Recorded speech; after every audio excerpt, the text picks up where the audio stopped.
firefighters are taking down the ladders and rolling up the hoses. But earlier in the night when they pulled up, there were flames coming out of the side of the building. Firefighters say it was one of the scarier moments because when you pull up to a building and you see children and mothers hanging off the side of the fire escape, smoke swirling around them, they said that's scary, scary stuff. They got up there, they got the ladders up, and they said nobody got hurt. The fire escape, there was 3 or 4 people hanging off the fire escape. They couldn't get off. They were just on the fire escapes. I had people hanging in the fire escapes at the rear of the building, and on this side of the building, we had a bunch of people on that fire escape. About 50 people were displaced inside this building. However, firefighters say there's good news tonight. It looks like everybody will be allowed to go back in except the one unit where the fire was in. They said that's good luck to them tonight. I'm Bob Wilson on the scene of Bridgeport. All right, so, and I'll go quickly on some of the things that we cover in the class, in the seminar class, and you know, a lot of it is starting right here. This is the a fireman's worst nightmare. Now, in all my classes that I teach, ready? There's a sort of a standard saying that everybody has. Firemen teach other firemen. Gray-haired guys teach the guys that come in with black hair before they get gray hair as being firemen. In case of fire, don't use the fire escape. Good job. See? Now, why they do that is because since fire escapes have been totally neglected, you bring your own ladder to your fire. You do not use fire escapes in any way. See? And that's because somebody did something wrong in 75 years. We're not going to fix it in 75 minutes. We're not going to fix it in 75 days. But that is trained every day. Yet when they walk through your building, they never say, hey, nice building, nice sprinklers, nice everything. But listen, in case of fire, don't ever use the fire escape. Because then they'll freak everybody out. And if we show up and you're on the fire escape, we're not going to save you. Imagine that was like constantly told to every owner or every tenant. Something happened. Fire escapes are the bastard child of egress for a reason. Out of sight, out of mind. Must be maintained at all times. Means if it ain't broke, don't fix it. So that means that unless it's right in your face, there's no enforcement. You guys remember 25 plus years ago, sprinkler systems were not being enforced, and you had buildings that had sprinklers working on the first, but not on the second. The eighth was gone, and yet the building was still active. Now you take any building that doesn't have a fully charged system and a tag that says it's been tested every year, that building gets shut down. There's all these guys around it every day until that matter is resolved. The reason that happens is because many firemen lost their lives, and they started saying, dude, it's a no-brainer. If your sprinkler system isn't tested and certified, you shut your building down.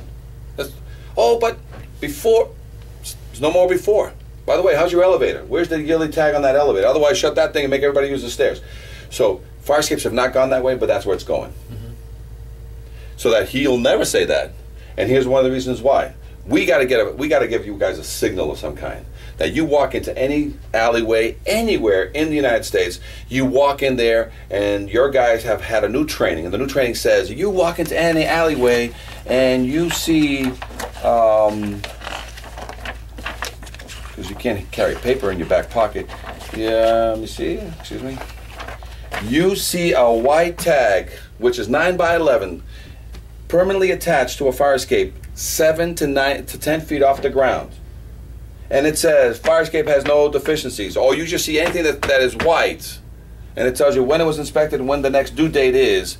It's a no-brainer for everybody. The owner, the tenants, the inspectors, the yearly inspections, everybody can kind of look up and see when the next due date is for that fire escape.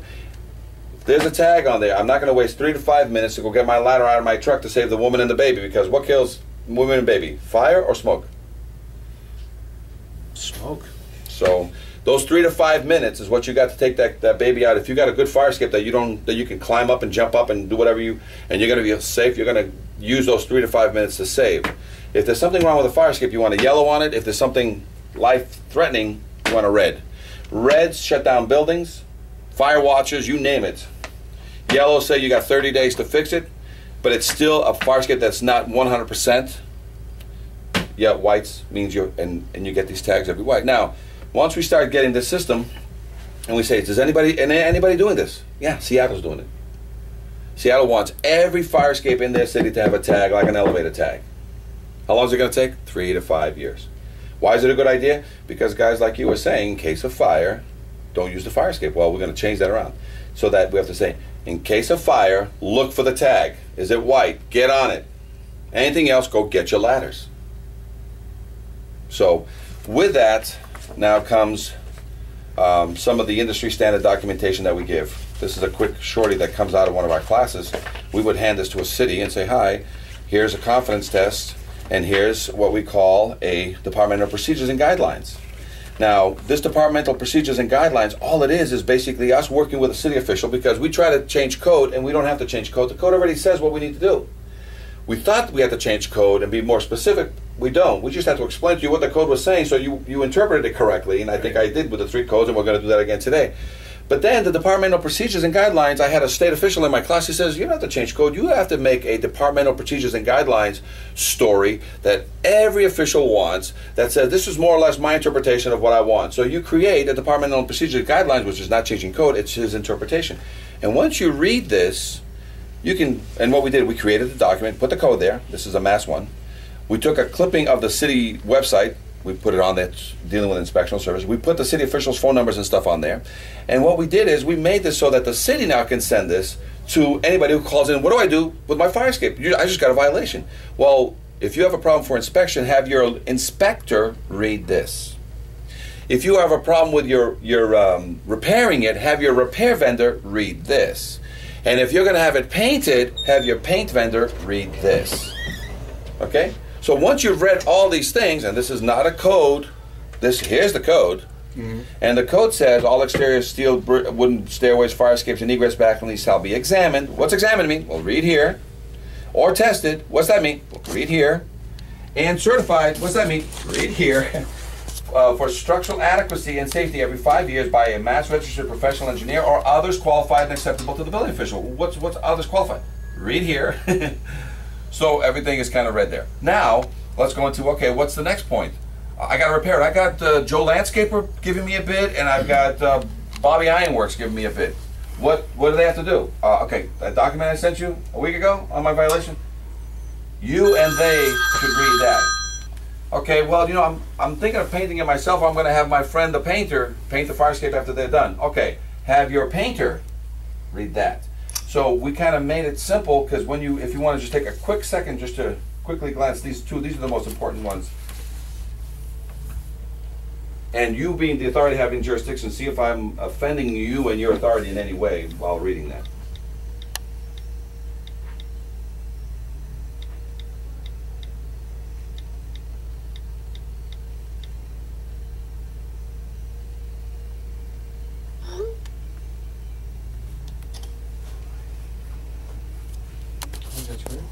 Simple terms, right? Yeah.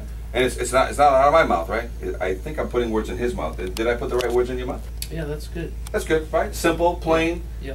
Easily, you know, what's the word? Discussed in any way. And the repair guys are in the same way. And I even have it in here, which I was forced to put in, because some places will say a permit may not be required. And I'm like, yeah, a permit should always be required when you touch anything structurally. But some states say, well, so that's that whole local, I'll decide whether or not I want them to pull a permit. Okay, so we put if, but otherwise, 99% of the times you should be pulling a permit whenever you're touching a structure, such as a fire escape. And then the EPA, I don't know if you guys are aware, but the EPA says that all fire escapes older than 1978, you know how many of those are out there? Fire escapes older than 1978? Everyone. Everyone has a lead base. Yeah. So guess what you can't do? Can't sandblast it, can't power anything on it. No, you don't have to abate it, which is great. Different states will push it a little bit different. The OSHA comes into play, and then you have to have a renovator's license. And the EPA renovator's license, which generates a ton of billions of dollars for them, is basically saying that you go to a class on a weekend, 8 hours, and you learn how to handle things that have lead. Whether you're a painter, you're doing something on the outside of a building inside, just making you guys with a white, it's not full oxygen tanks, it's, it's the dust and how do you collect the stuff.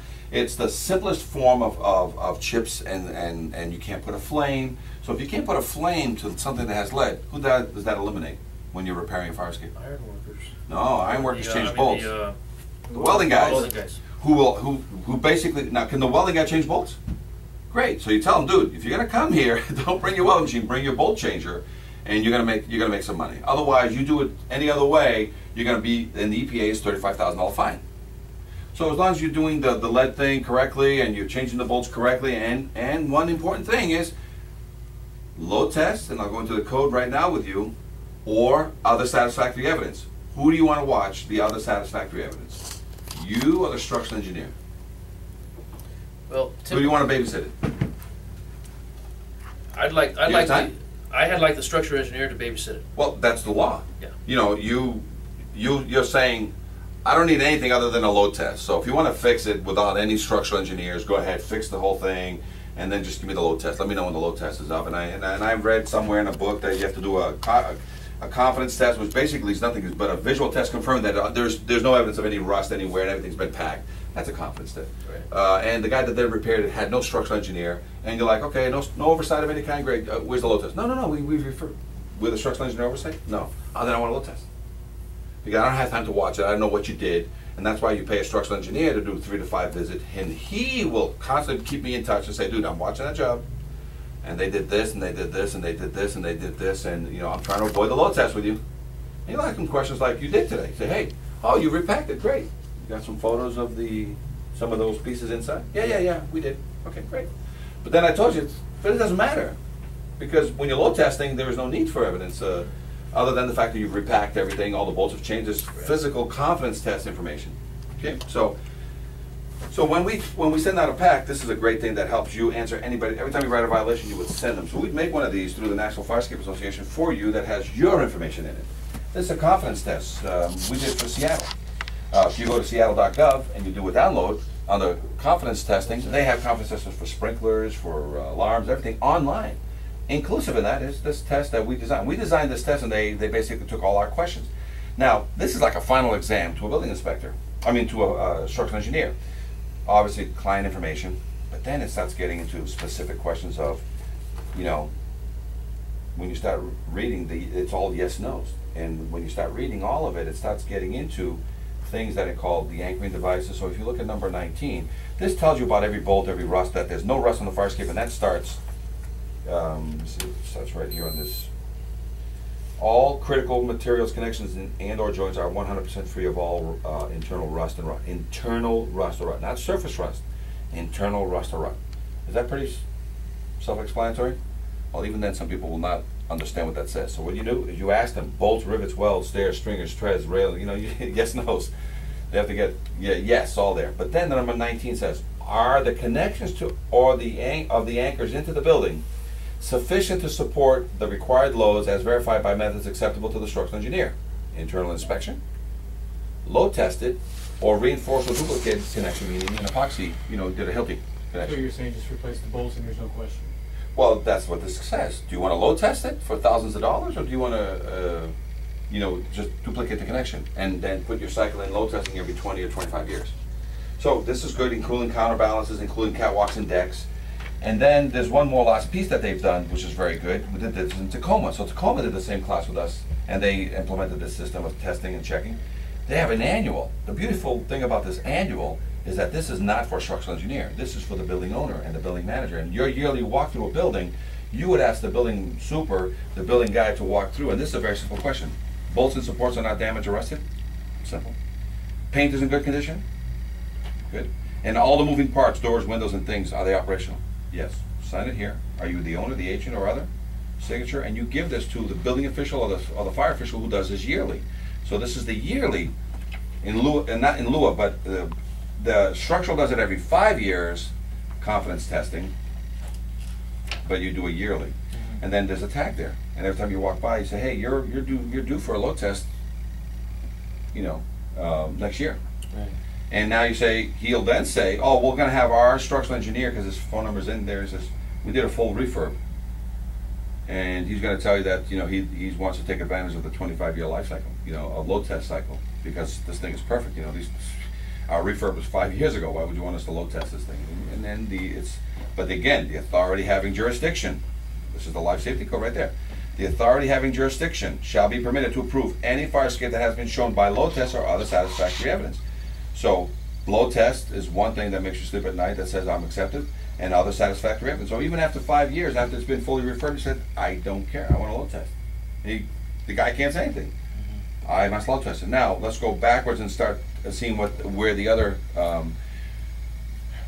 codes say the exact same thing. This is the International Building Code that we use for mass, and it says right here, fire escapes shall be examined, which means what? Satisfactory evidence, or tested, which means what?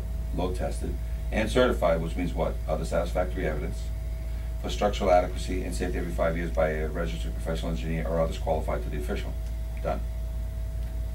See what the fire code says. This is 1028.6, the International Fire Code, of which New Jersey uses 1028.6. Okay, so we go in here, 1028.6 says all exit discharges. And by the way, this is a whole can of worms coming.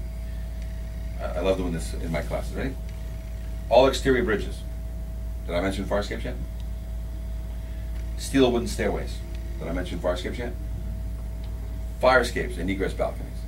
So everybody thinks these codes are just for fire escapes, but it's really all external, exterior. Steel or wooden stairs fall into this code. And it's going to drive everybody crazy, but we need to start somewhere. We're going to start on fire escapes and then work our way back. Because if it's exterior, you must maintain it, and there's codes and loads that are associated. So every balcony, every rear porch falls into these codes. But let me just read you the last one. At this point, I'm going to have to excuse myself. I got inspections to do. Thank you very much. Thank you. So, You going to be right? Yeah. so right here, the last one is going to be the any official. Any exterior stairway found to be in a state of deterioration or determined to be unsafe by the fire official shall be repaired immediately, depending upon structural condition. Does that mean other satisfactory evidence? A load test of any fire escape shall be conducted. Load test. So I love this NFPA bike because it's as clear as day now. Right. Before the fire escape is returned to service in accordance with the code. So this comes into play now, especially here in LA, that LA has the ladder inspection every year. They want a Reg 4 inspection on every ladder in the city. But you only inspect the ladder. And yes, you inspect the fire escape that it's attached to, because if there's any other deficiencies, you're supposed to note it during your Reg 4. But your main focus is the Reg 4, is this ladder doesn't work, does it go up and down. Anything wrong with a fire escape that needs a permit pulls this into building safety. As soon as I pull it into building safety, I have to find the building code. And that's why I thought you were going to bring a guy here today from the building side. I'd say, where is your code that talks about what you would use to deal with this fire escape issue that we just together ran into? He goes, and most likely, because if he's using any international building code, it's going to say this: it must be examined and or tested. So we got to get him up to speed to say that in order for him to satisfy you, because let's say he goes, you know what, no, just want a permit, and as soon as my guy goes out there and says it's all done, we're good. So okay, well, the authority having jurisdiction is the building inspector, but the guy who's going to use it is the fire inspector who brought this to you. And next year, it's back to him anyway during a Reg 4. Right. And during next year, he's going to pull this out and say, you know what? I want this fire escape approved by a load test, because last year they fixed it through building department, but they really didn't do what I wanted them to do, which is basically before returning it to service, which 2 of my codes say to do that. Before you return it to service, load test it, or give me other satisfactory evidence. I don't feel that the building guy really, took this, because during a fire he never gets on it. My guys and the tenants are going to get on this. So I try to, make him aware that it should be load tested so that I can be satisfied. Right. And there's other ways to, push that along, because it's really getting, I'm fixing it but giving it back to you. And so you say, well, then if you're giving it back to me, can you at least give it back to me on my terms? And my terms is, on my 2 codes, it's, load test or other satisfactory evidence. I don't think there was an engineer oversight on this. I don't think there was just a repair. And I see plenty of square head bolts and rivets still here, which is, they're fine. And I just need one way to verify that they're fine. I don't want an opinion. I don't want, to the best of my information, knowledge, and belief, they're good. I don't want that. Right. So the code says that load test will let me sleep at night, or other satisfactory evidence, which is change all those out, which is not a huge major cost associated with the thing. I mean, it's a cost, but it's not a huge cost. And I'm not telling the guy to replace it. Right. And then there's the connections back into the building, which, when I'm not going to make him break up all his brick and stuff like that, he can just blow another hole through it and do duplicate the connection. Keep the original. Now at 200%. I'm actually better. It's actually better than before. So with that, here's what we would naturally teach in a slideshow seminar, which you've seen. So I'm giving you sort of the thumbnail version. We start talking about just what is the type of fire escapes that are out there. What is the, the repair procedures and guidelines? Because if you make it standard industry documentation, it's just so easy for somebody else to just copy and paste this. Right. And everything always starts with, must be free of all rust. So there's nothing to say more. Take all the rust out, put it in a bolt in. That's the extent of everything. Everything that I say here in all these, it basically says, free of any internal rust, change the bolt. Procedures and guidelines. We'll work with you, and if this wording is correct, we'll put, and we'll send this to you in a PDF and in a Word document. And you can change any of this around the way you like, or copy and paste this into one of your legal documents that has your header on it. Use any of this if it makes sense.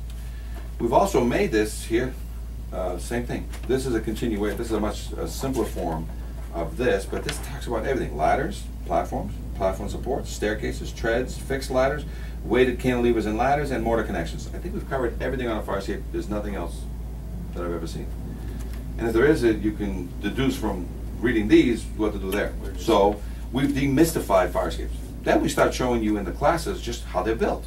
And in 100 years, they have never changed. They kind of perfected it day one. Right. You either tie it into the building the way we tie it, I told you 8 to 12 inches deep. Right. Through the veneer. The veneer is not structural. The veneer is a coating. It's just its facade. Right. And the only other way is with a backing plate, or in some rare cases, there is this masonry, and they have a through bolt through a masonry wall. A lot of mills will have this through a masonry with a plate on the inside visible. And the last one I talked to you about is, again, legs to the ground. So this is a leg, that's a leg. We cover that in the class. We talk about the railings and how they're attached, usually just onto the veneer. But you can take rails away, they don't affect the structure of the fire escape. Okay? We tell you how grading and treads are made nowadays. We talk about ladders and how they pop. We talk about the clips and how things accumulate dirt and how they were built wrong. And we talk about cantilevers, and a lot of people don't realize cantilevers are weighted balance systems. It's, when you look at this drawing, how does this work? And what it is once you release that, it's single action requiring no special knowledge. You run into it. As your belly pushes it along, it releases this, and this thing drops down to the ground. It only weighs 25 pounds on that nose. When it weighs 25 pounds on that nose, that means as you walk down, by the time you make these 3, 5, or 10 steps down here, it's already hit the ground and stays down. Right. That's why it weighs 25 pounds more. When you want to put it up, there's a guy on the ground throwing 25 pounds in the air, and there's a guy up on the top to reconnect it back in. That's simple. Right. Now, this is what happens when it's wrong. And it doesn't have a release arm, and it's perfectly balanced. As these things keep coming down and people pull these down and break into the building, what happens is the owner puts a chain from here to there. The owner puts weights on the back of this, and you're going to see that when we do our little alley walk around, you're going to see a lot of chains. Okay. And that is so that this thing is always constantly weighted backwards. Right. And they weigh it backwards 100, 200, 300 pounds. So what happens is when you have a 150-pound woman and a 50-pound child walking down here, is the child in front or behind you? Front.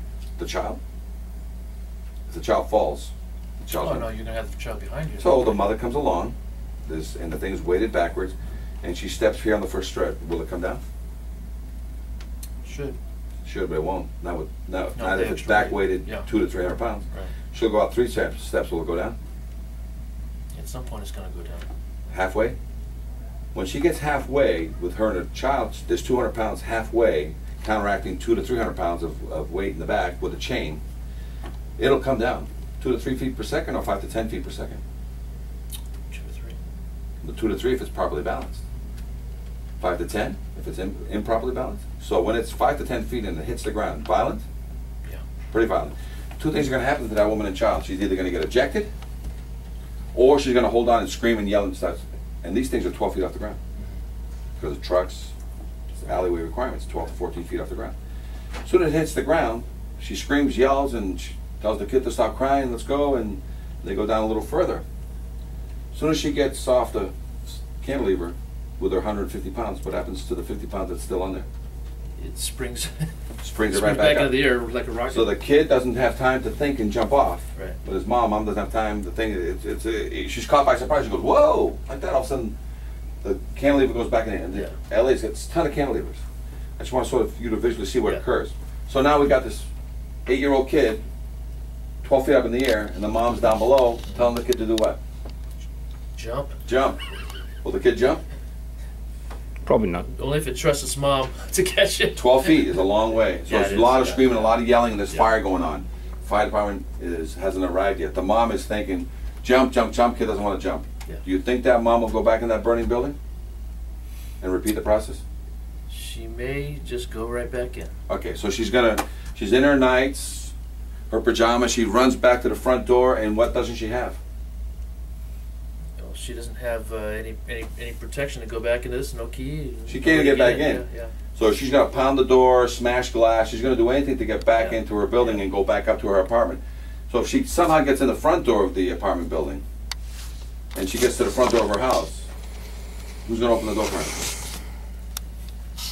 So she's got all, but let's say she's at the front door, pounding and screaming to get back in because the kid's in the alleyway, and who shows up? It's the fire department. And they say what? What's the problem? You're not coming in. You're not going in, get out of here. She's like, no, my kid. And go, well, where's your kid? And he goes, oh, my kid's back here. So the fire department goes in the alleyway. Diverted to. And they go back there, and now, are we fighting fire or are we rescue mission? It's a rescue mission at that point. So we're not even fighting fire. This fire is blazing along, and every minute that it continues to blaze along, it's going to get out of control. Right. And the first situation, you might have saw that Bridgeport fire, 50 people on the fire escape. It was a rescue mission to get 50 people off the fire escapes first, then go fight the fire. So now these first responders get there, and they're in a rescue mission first. Now they get to the alleyway, 12 feet up, there's a little kid. What does the fireman say to the little kid? Jump. Jump. What's the little kid say? No. I didn't jump for my mom. I ain't gonna jump for you. I don't care who you are, right? Right. So now you gotta go to the truck, get the ladder, Ladder. bring the ladder up, take the thing, bring the kid down. He brings the ladder down with his pike pole, brings it down, puts his foot on it. Kid gets off, reunites with the mom, get away. Can that fireman take his foot off that fire escape? Without a violent recoil back. Well, he can. Yeah. But then how's he gonna get back down? He has to bring it down. But if Yeah. if people are gonna start fighting this fire and use this fire escape ladder staircase, That person had to be there. so you just lost one guy to do what? Just to be awake. Just to be awake. So you try to get your laziest, slowest guy, and you try to switch him up. Because God forbid that's the captain, and he's got his foot there, and everybody, and no, there's no direction going on. Right. Because he's got his foot. Then he's saying to everybody, "Hey, come on, let's get up there, see if there's anybody else in the building," and you know, and everybody's like, "But Captain, you said in case of fire." Don't use the fire escape. And he's like, "Shh, come on," you know, and so that can, those minutes of confusion can cause. So that's how cantilevers work. We're going to see a lot of them today. Okay. How do you build new ones? Simple. You just copy old ones. This one and this one, there's nothing different. So it hasn't changed in 100 years. And if you don't know how to draw fire escapes, go look at an old one, draw it, and there's your new fire escape. Okay. Catwalks over roofs, everything must be continuous to a public way. So all roofs, any mansion, anything. This is a mansion. And in order to use some of those rooms up in the very top, what do we have to do? We have to, you know, to make that a very luxurious condo, you know, they have to catwalk it to a public way. How's it tied in? Through bolting. Several ways to attach through bolt. Ladders in San Francisco, you know, accordion ladders. They have all kinds. So you know, we basically demystify. This is already on. You want to go get a copy for yourself? Go to Seattle.org or .gov. Go to fire prevention under confidence testing. They have tests for everything. Steal every test that they have. Why not? And you'll see a fire escape one.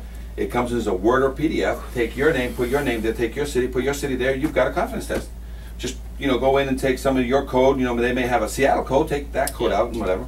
Yeah. We've gone one better, and we've just basically added things because Seattle, we believe, missed a couple of things, including the anchoring number 19, some of the counterbalance stuff.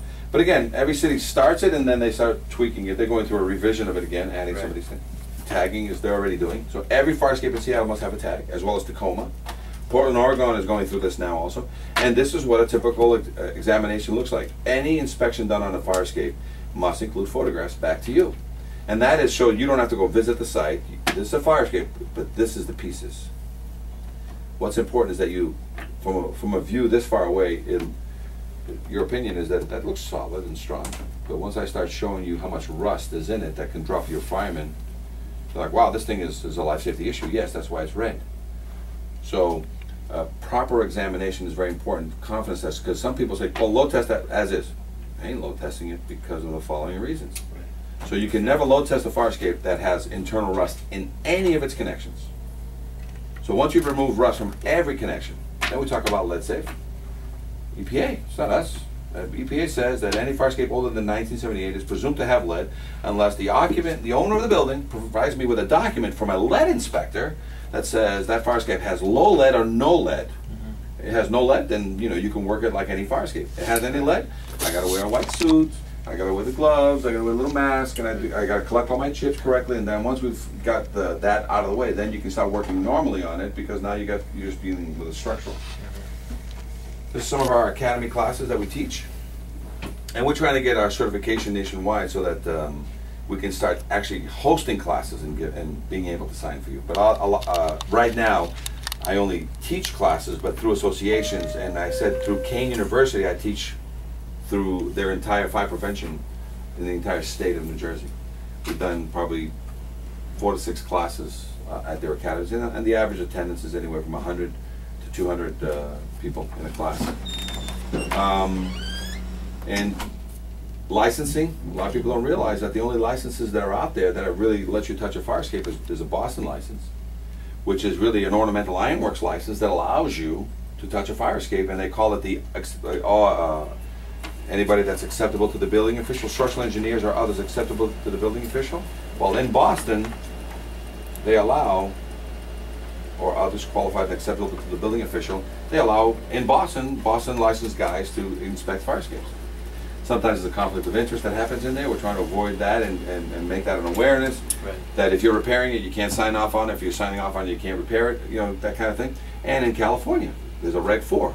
But it's a limited Reg 4 in that the Reg 4 is really about the ladder. Because as soon as you start going to the back of it, it gets away from fire department, it goes to public safety. So those gray areas are still working themselves out. In San Francisco, there's a yearly ladder inspection, and there's a 604 inspection by a structural engineer. So it's always structural engineers are others acceptable to the building official. Our biggest issue right now is structural engineers. If I was to put a phone right here for you and say, call 10 engineers and ask them to come out and do an inspection, what's their rate? 75% of them usually say, I don't touch fire escapes, because there's just no money there. 25% that will say, yeah, I'll take a look at it. They're going to want to charge you by the hour. Just to say, hey, even if I go out there and waste my time talking to you, but at least you're going to write me a check for the hours that I went out there. And on average, they're going to take 5 to 10 hours per fire escape. Multiply that times $150 an hour as an average rate, and you can see why some people, that, especially the residential side, started just saying, forget about it. And so inspectors, building and fire, would write these violations that these people couldn't resolve because nobody can come out and do it. And so when you get enough of those that you write violations that nobody can resolve, you stop writing those. So it was basically, I call it the perfect storm of stupidity. Structural engineers didn't want to do it. Officials stopped writing it. Owners didn't care about it. And so 75 years later, where are we? Where today, as we walk some of these alleyways, you're going to see something you're like, wait a second, impossible. So this is all we're trying to avoid. We're trying to avoid this because the people that are going to get hurt, tenants, firemen. And the firemen have taken a back seat in this because they said, you know what, just don't get on them. That's how we're going to fix our problem. We're just not going to get on them. Well, that's 50% of your means of ingress and egress. And you've just eliminated it as one of your possibilities. So imagine being in a building and all hell's breaking loose, and you know that there's a fire escape out this window, and you're second guessing it, and just to the right of the fire right there is a stairwell, and you're like, okay, you jump out this way, you have a 75% probability of surviving. You run that way, it's 25. But in the back of your mind, you remember what Tim Norr said to you, and you start running this way, and all of a sudden, halfway there, you're down on the ground. Right. You're like, and then somebody investigates it and comes in, dude, I don't understand this. We know he was right here. Why didn't he jump out? And then all of a sudden he's like, oh, because Tim said, man, don't trust those things. You gotta, that's the guarantee. Right. No, the guarantee is right there. We just have to go backwards and fix a mistake that's been long-term Okay. And it's easy. It's 75 years in the making, but very quickly, just like sprinklers and elevators, it was quickly eradicated with a standard. And the standard here starts with just Want me to move anything? a sticker campaign. You get into a sticker campaign that says, and you don't have to change the code. Because if you say in your departmental procedures and guidelines that you would like all fire escapes to follow the national standard, is there a national standard that says you must put stickers on fire escapes? You know, any state or any city that's doing it right now that can be used as a model. Well, you mentioned that Seattle. There you go. Oklahoma, So as long as you got one. Portland is in the works. Right. So as long as you got one, right? Is it a national standard? It's the beginning of a national standard, right? Right. So Yeah. and is it a good idea? Yeah, it's a great idea. So then you say, okay, minimally, I want every fire escape in my city just tagged. I want it conditional. And for who? This is a great story that you know when you sell it to the mayor and you sell it to, you just want to tag all our fire escapes. Well, what do you mean? You know, there may be some repair. Yeah, we know. We're not. This is not a repair campaign. Mm-hmm. We just want to have every fire escape tagged for my firemen when they arrive. They want to see a yellow one, a red one, or a white one. Because that way we're training our guys. You see white ones, get on it, man. Just work it. If you see a yellow one, you know, 50-50, you know? Mm-hmm. See a red one, never get on a red one, guys. Right. Oh, well, what's that going to mean? Well, if it's got yellows and reds, my building department is sort of working its way through to fix those things, whether it's in 1 month, 1 year, or 10 years. I don't care. They're going to get that. Believe me, yellows and reds are going to be dealt with.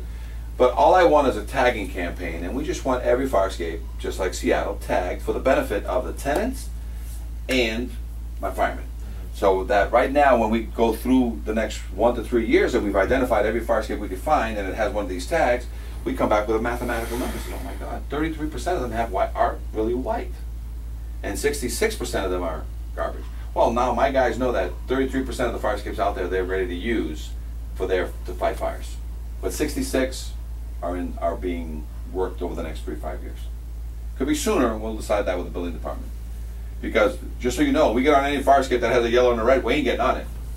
Loss of life, children, there's going to be some things that you guys are going to have to stomach. Right. Well, right now, I know the white ones I can get on, but not the red ones. So that's the whole process of starting. Right. And then you start saying, okay, and when I do my yearlies, you know, so as soon as we make everybody tag one and do my yearlies, and I got a yellow or a red on a building that I'm doing my yearlies on, guess what I'm not going to give? No compliance. You're out of compliance. Yeah. So one will catch the other. Right. So I just want everything tagged and identified. I want to know that we physically have in our city 1,272 fire escapes identified. That's all I want. I want to know where they are, and I want to know, you know, what condition they're in. This is a conditional situation. That's all. And it has legs all by itself. Right. You are going to be chasing this thing down. Now I'm a tenant in that building, and somebody just stuck a yellow sticker on my fire escape. Guess what I'm going to do? Make some noise. I'm going to read it. Read and find it's got the deficiencies and then There are make some noise. deficiencies. Yeah, I'm not giving you my rent check this month. Why? Well, because I pay 100% and I want to live in a safe place. That's 100%. I'm not going to pay my rent. So it's going to automatically, this one sticker feeds 2 people, gets the ball rolling. And then on the yearlies, you know, you'll always get, it'll work its way back to the fire department. Right. As soon as you tag it, and then the building department is doing something or not about it, but this should be a joint venture. CJ, you don't have the joint venture letter. Did I have it? Excuse me. I have a letter that we did one of these classes. It's in my book. You'll see it when we go back. The city of Lowell is a model city. They actually worked with their fire prevention because the Massachusetts building department runs the inspections, and they put out a joint letter that's going out with all the tax bills. It says, here's the code. Please be aware that we both have been lackadaisical in the enforcement of such this issue, and we are now going to start jointly enforcing this. So please be aware. And it explains. It's just simply, it's the code. So please have your fire escape inspected. And it went out with all the tax bills. So that's something you guys can just model, just change the name at the top, put your name on it. We jointly are now going to be looking at this, and it's a concern of ours, and you just put it out with the tax bills. And then you start doing it automatically. Now, here's how you're going to do it automatically, and then from here we'll end it, and we'll go into some walkarounds. How do you make this automatic? Because if I have to make you think about writing a fire escape violation, it might get out of the way because we have solar issues now, solar panels catching fire, we got, you know, the codes associated with smokes, the codes associated with so many different things that you guys, toxics and spills and stuff. That stuff is really becoming the training today when this stuff is all dinosaur stuff. Right. So how do you make this automatic?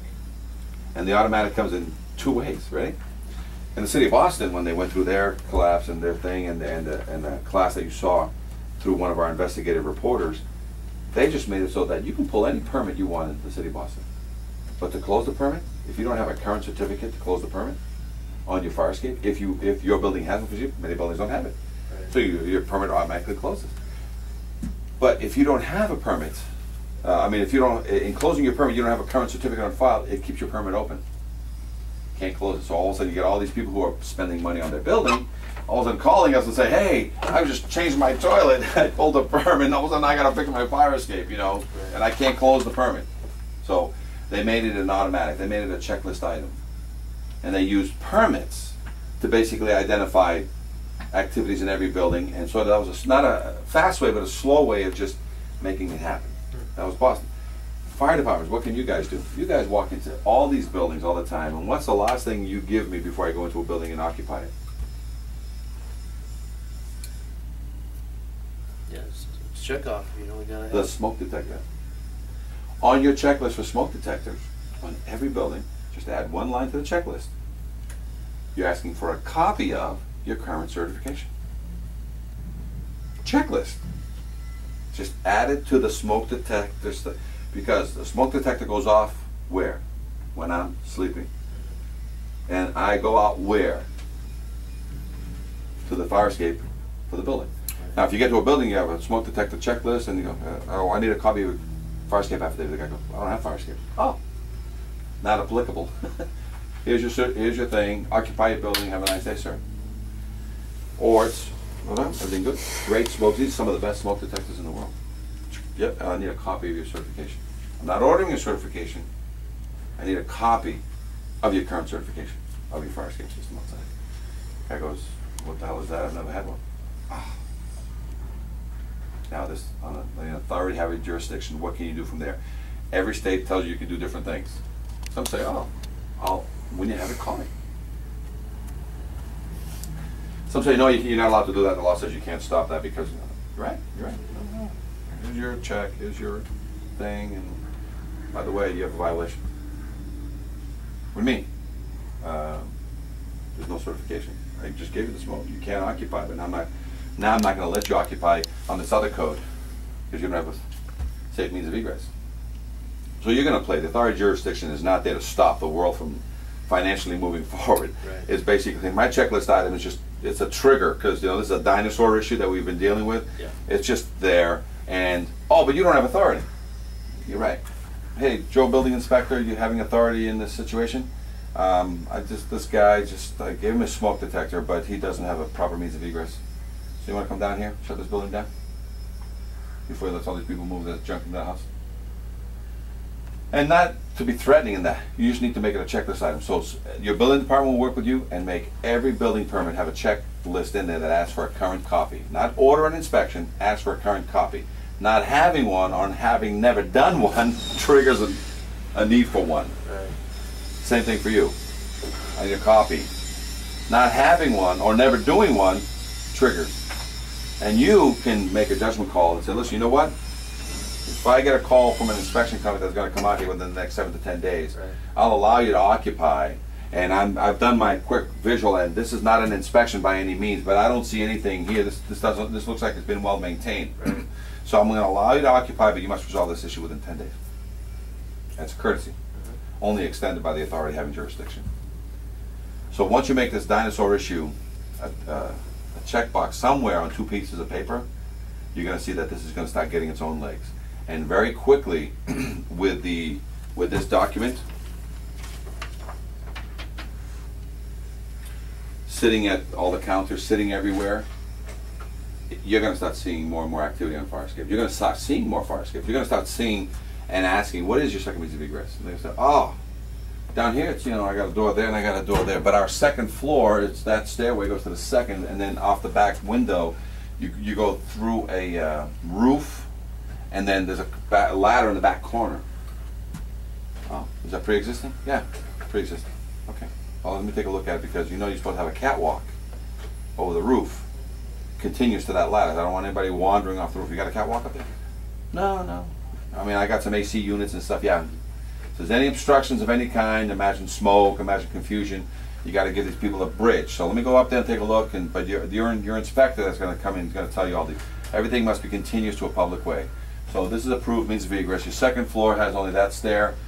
That over the roof thing needs a catwalk, and that ladder going down to the ground. Is it a guillotine one, or is it a weighted balance system that drops 2 to 3 feet per second?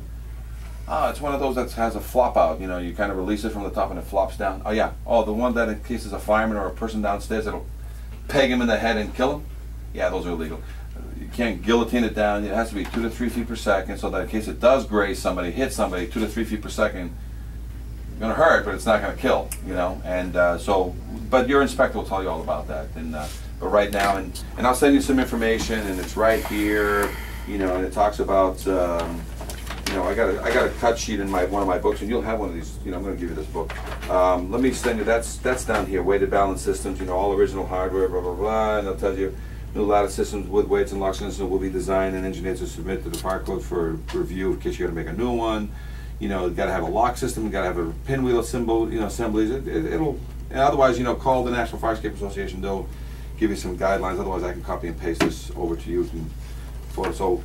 This is generation 1 of a very thick book that we're going to make for you guys in the future, and everything through the National Fire Escape Association, so that we can start getting grants from, you know, anybody that gives money to anything that's fire department. Yeah. You know, it'll help us push this out. Right now, it's one man, one flag, and and one video camera.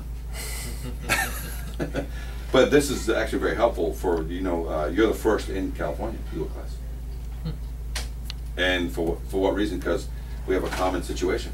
We have the Bob Hope load test. Right.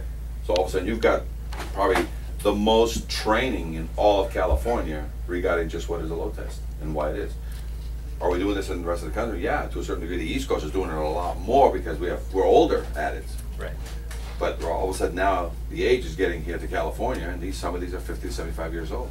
So we just make it simple. There's videos out there to train. There's documentation down that the wording is simplified, so that you know if you're going to inspect it, repair it, or paint it. So we keep that simple. There's variations of anything that you can ever do on a fire escape. So there's a little cheat booklet that's available to anybody to say, okay, this is like what it is. And what this is really forcing is everybody to do it right. Because you got over 1 million fire escapes nationwide. There's no way one company is going to be able to do this. Right. So what you have to do is you have to set a standard so that every company that wants to play in this arena does it right. Inspects it right, load tests it right, you know, repairs it right. And if I may end on the statement here, and this will sort of clarify it all. I've taught many classes nationwide to building departments. I've taught many classes nationwide to fire departments. I've only taught 2 NFPA classes. I taught one in Newport, Rhode Island, and I taught one in Concord, New Hampshire. And they exclusively used the NFPA. Because I was waiting for them to pull out their book, you know. Any fire code book type, you know, always ties back to chapter 10. Any building department book always comes back to chapter, you know, 101.3. And my first class in Newport, the fire department says, you guys write violations on fire safety? I go, yes. And what code you use? Oh, we use the NFPA. I said, can you tell me where it is? And so I taught an entire class on a book that nobody had any idea where it was. And I asked, please, you know, and the NFPA is in Quincy, Massachusetts, and it's 15 minutes from my house. Right. And I called, and it's frustrating to call, and because it's the bastard child of egress, guess where nobody knew where the homeless kid was? Wait, where's the homeless kid? What homeless kid? There's no homeless kids here. Come on, dude. Come on, go away. And I was digging, and if anybody could dig, I can dig. And I was digging, I couldn't find it. And that went, so we went through that Newport, Rhode Island class filled with about 50, 60 firemen, and nobody in there was, they were writing violations, but they didn't know what to use to enforce it. So then guess what they stopped writing? The violations. They stopped writing violations, because they, well, what's this based on? They're like, I don't know, well, forget that violation, but fix that sprinkler head. Okay, I'll do that. But Yeah. so I was in Concord, New Hampshire, and I pulled, same thing. They came out. I thought they were going to pull out one of their, fire codes, like everybody else, because 40 states are fire, 10 states are building, plus minus. So to me, it was just going to be another state that is a fire department state kind of thing. No, Yeah. guy goes, no, we're NFPA. I went, oh my God, NFPA. So in that class, I said, guys, I taught another class, and how many violations are being written? And again, very low to no violations being written, because based on what, nothing. And I says, does anybody here know where the code is for the NFPA? And the gray-haired guy said, yeah, I know exactly where it is. I said, anybody got a book here? So they happen to have a book there. We gave him the book, and he goes, dun, dun, dun, dun, dun, dun, dun, dun. He went, Live Safety Code 101, 7.2.8.6.2. And then once we read it in class, the authority having jurisdiction shall be permitted to approve any existing fire escape that has been shown by load test. And we stop there. And that NFPA, which is today's most current standards of explaining old standards, wouldn't you agree? The NFPA has sort of come in and basically said, interpreted, it's like the cheat, this is what it really means. I said, guys, now from here I was able to go backwards, and I said, okay, now let's see what the fire code and the building code said. And there's an or there. And I said that the International Building Code says shall be examined or tested. So, and in Chicago it says critical examination. So I said, okay, so what that means is the or is the other satisfactory evidence to have adequate strength. So then I kept this and or is very important. There's nothing, no better guarantee in the world than a load test. And again, load testing is something that's past the confidence test, meaning you can't have any internal rust, and every connection must be repaired. Then you can load. You can't load test as is. That must be put out. So this or shows here, certified basically says satisfactory evidence is the word certified or examined. Tested means load test. And then here on the International Fire Code, which is based, what we're using the New Jersey one, it says depending on upon the structural condition, and that's the evidence, a load test of any fire escape shall be conducted, which is a load test, before it can be returned to service. This is what we're doing here in Bob Hope. You're not going to allow this thing to go back to service until there's some sort of guarantee that lets you go home and go do something else. Right. So I need to guarantee you, so you're the authority having jurisdiction. And the last thing that I'll say, and we used it, I spoke briefly with you about this, is who's the authority? Because up here it was kind of questionable. Is it the professional engineer? Is he the authority? Who's the authority? The authority having jurisdiction. What's that mean? Is that the engineer? Fire. Fire or building, right?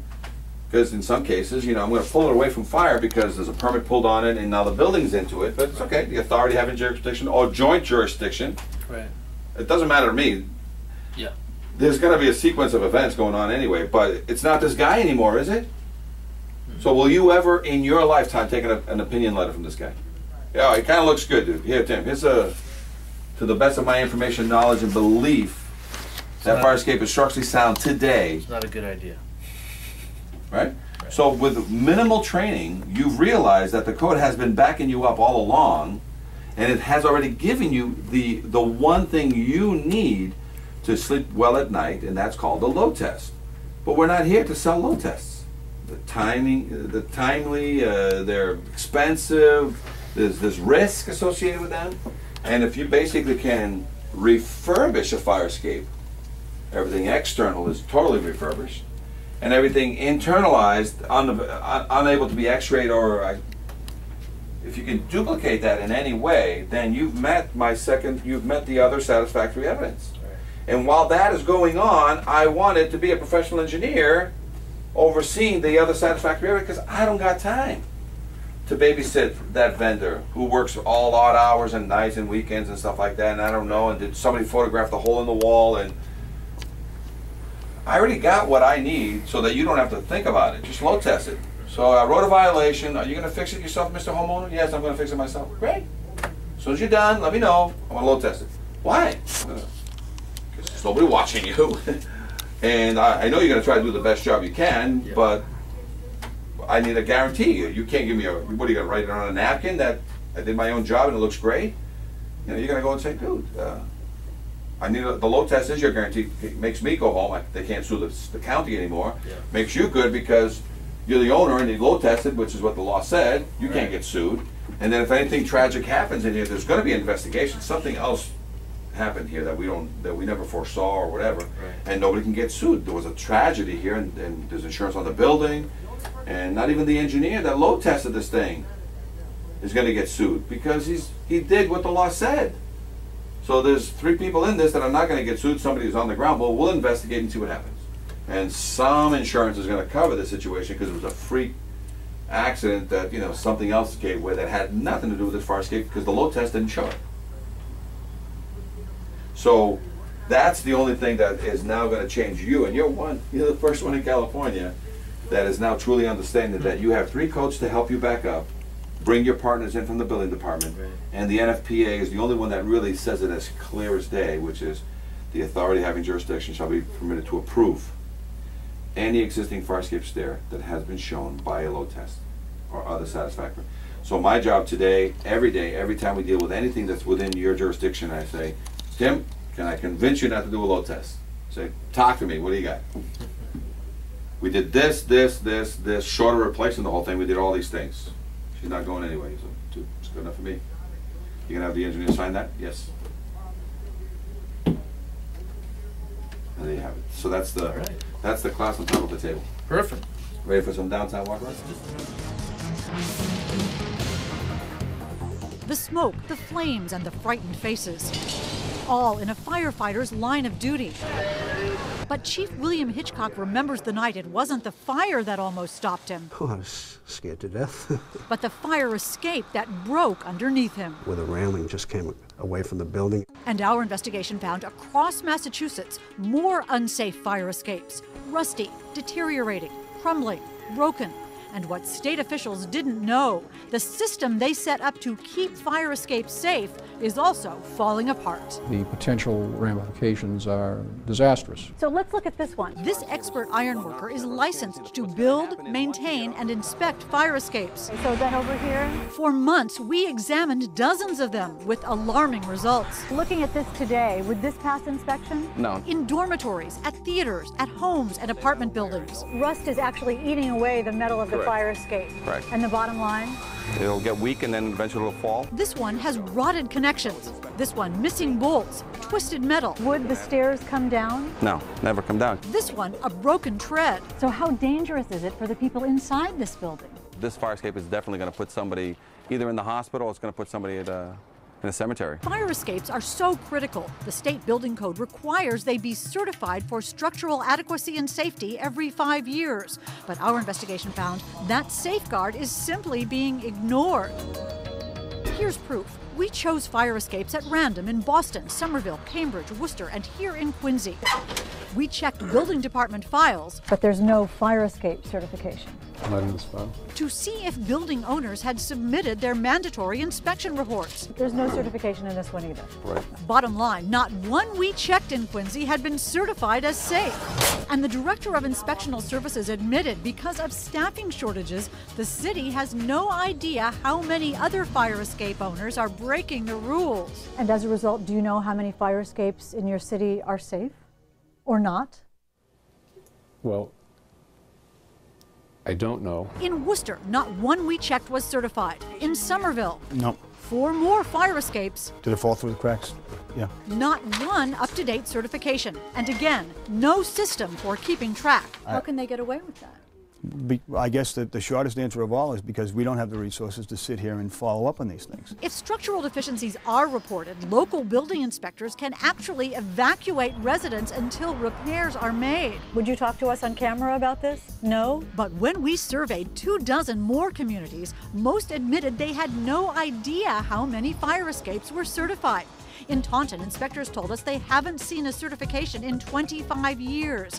Northampton officials said it's a cold day in hell when that happens.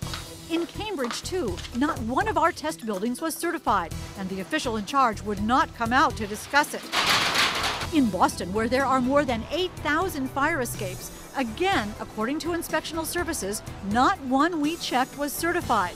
Officials know they are required to enforce the building code, but they admit they don't always know if owners are breaking the law. The building code is being ignored. Right, but it's difficult to write a violation when you don't have knowledge of something like that. But state officials say for a critical issue like this, communities should know. And they warn the Massachusetts building code is not optional. Does it worry you that these fire escapes are not being certified? This is an important issue and should not be ignored.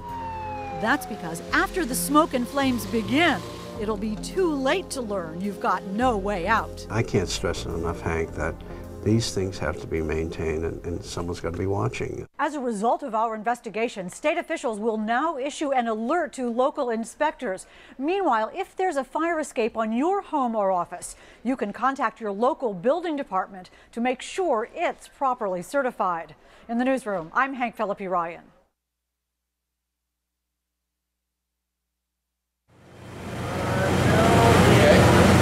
We got these here for trucks 12 to 14 feet, right? So this is a little bit 12. Any smashes? And these pulled out of buildings? Yeah. Yeah. Come over here. Tell me what you don't like about this ladder. Ladders work. What's not going to roll on your... What happened to it? What's been hit by a truck? By a truck? Did it rip the cement out of there? Looks like it did, yeah. Okay. And look over here. That one did it. So they're more worried about their ventilation system because they put up all kinds of protectants. And this thing is dangling down too far because if it dangles ever so slightly below, trash trucks grab this every day. That's why they've built these big barriers. For that very reason, is trash trucks are smashing into these things and ripping these down. So when you look up, this hit, did it yank, pull, or twist two floors? It's twisted. So, and you can see some warpage and bending. Any evidence of repair? Okay. So 50 to 75 years and damage. And this is going to need a permit, right? So, you don't violation. You were doing a switching system. You came out and wrote a violation on it. But now who's going to pick it up? So you're making two violations on this. The building department now has to write its own violation, get a permit, and what's his mandatory requirement to satisfy that the International Building Code, the International Fire Code, and the NFPA will support. How do you bring this back into service? And I mean not just these two floors, but I mean these two floors on there. You gotta hold up the way. So even that right here, these two, I find no problems on the front, right? And low tension will not. Without fixing it, it would be stupid to do a low tension. Right. You want to allow it? Will you allow it? You'll never allow it, right? It's not going to be safe. It's not safe. Well, not safe. Before you can load test, it must pass a confidence test. Right. Who's going to give you the confidence test? The confidence test is going to come from an engineer. From an engineer. Will he allow the load test to happen on an unsafe structure? If you allow it, guy, that will show that the guy's incompetent. If the structure engineer is going to allow a load test, you're not going to allow it. You're going to see some problems right there. So here's a problem right here. And this is just from alleyway and trash truck. Now, we're not going to go far, so keep it rolling. Now, we've looked at two, and how many are bad? Two. Let's keep going. Running at 100%. This one. First of all, the ladder system is supposed to drop in some sort of way. And there's a mechanism here, and there's a cable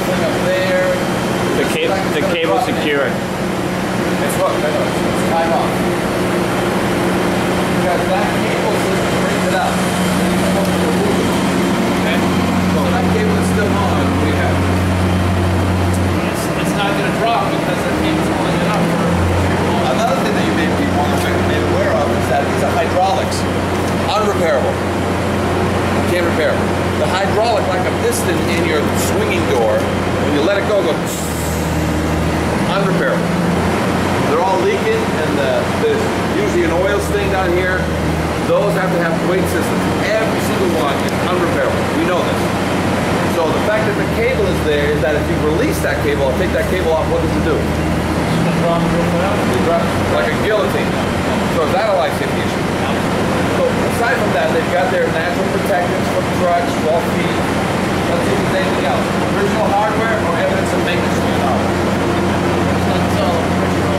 All original hardware, all original rivets, all original squares, some cements, issues here and there. Looks like it's been patched here. Yeah, patched it. Cement is going to pull it away from the building, right? And on it. So, pass it fail. Okay, so 3 for 3.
It's an empty building. For who? Transients to into No, my for tenants, right? So there's no tenants coming out. But does that guy with that restaurant want you to save his building? Because if the top burns, what burns along with it? So does he want you to still get into the building somehow? Can you bring a truck and a ladder into that little alleyway there? Possible. So the only way you're going to get in and fight that fire, other than you got to surround and drown, is using his fire escape that he says, but I have nobody in the building. So what value is he giving to firemen? Same thing here. Okay? We got a fire that as long as the truck can work its way in here and men can be fed, and when this guy's leaving, you can go get another guy. What do we have with the problem here? So use it or lose it. So minimally, and this is part of the tagging system. If you have the yellows, the reds, and the whites, here's the best part. Minimally, I want a tag on here with a big X saying, don't use it. You're going to need it if you're going to reuse this building ever again in the future. But for now, as a big sign to your men, surround and drown. Do not get into it. Here's why. So when the guy is sitting here yelling at you to jump in and save his building, he's saying, we are. And you're just pouring water into it. Oh, but the fire's inside more to the back. You can't get in. There's a big red sticker on your fire escape. So, let's just look at this one. Any smashes? Yeah, looks like it's tweaked over to Oh, that won't work properly. It's chained off. Any cement problems? Any original hardware issues? All original. All original. Any paint job issues? Not been painted. Not been painted for these 25 years. Right? And once you get into this pit, how do you get out? You get out. You get out through that crash bar. You're allowed to have double key exits. Crash bar, right? Single action requiring no special knowledge. So now you're trapped inside the fire. And actually you can't even get down because they have that up there. So what's this mean?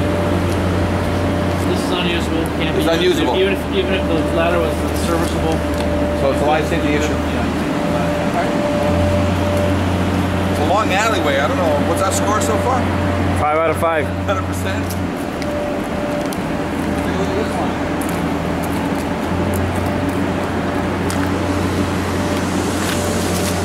And it obviously looks like a building that was there.